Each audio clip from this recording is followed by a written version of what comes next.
તો એક મહત્વના સમાચાર મળી રહ્યા છે જે અમે આપને જણાવવા જઈ રહ્યા છે। ઝી 24 કલાક પર આ મહત્વના સમાચાર મળી રહ્યા છે જે અમે આપને કહ્યું પુસ્તકોની ઘટ અંગે પાઠ્યપુસ્તક મંડળના ચેરમેનનું નિવેદન સામે આવ્યું છે અને આ તેમણે કહ્યું છે કે નવું શૈક્ષણિક સત્ર શરૂ થવા સાથે જ પુસ્તકો પહોંચાડવાનું તેમનું આયોજન હતું, પરંતુ હાઈકોર્ટ મેટર બનતા 2.5 મહિના જેટલો સમય બગડી ગયો। પ્રાથમિકના પાઠ્યપુસ્તકો તાલુકા લેવલે પહોંચાડી દેવાયોનો દાવો છે। 1 કે 2 દિવસમાં પ્રાથમિકના વિદ્યાર્થીઓને પુસ્તકો મળી જશે તેવું પણ તેમણે કહ્યું છે। માધ્યમિક અને ઉચ્ચતર માધ્યમિકના પુસ્તકોનું છાપકામ ચાલી રહ્યું છે। 11 જૂનથી માધ્યમિક ઉચ્ચતર માધ્યમિકના પુસ્તકો પહોંચાડવાનું શરૂ કરાશે। આપ જે કહો છો પ્રશ્ન સાચો છે। ધોરણ 9 થી 12 જે છે એ 9 થી 12ના પુસ્તકો છાપવાનું કામ કહ્યું તેમ કે તબક્કાવાર આપણે કરીએ છીએ। એટલે 1 થી 8નું પહેલાં કરાયું છે।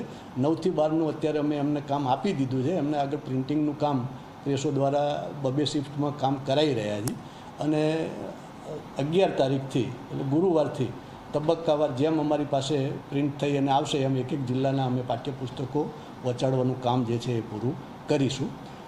રહી વાત પ્રાઇસવાળામાં ગુજરાતી મીડિયમની સંખ્યા વધારે હતી એટલે ગુજરાતી મીડિયમના પાઠ્યપુસ્તકો છપાઈ ગયા છે।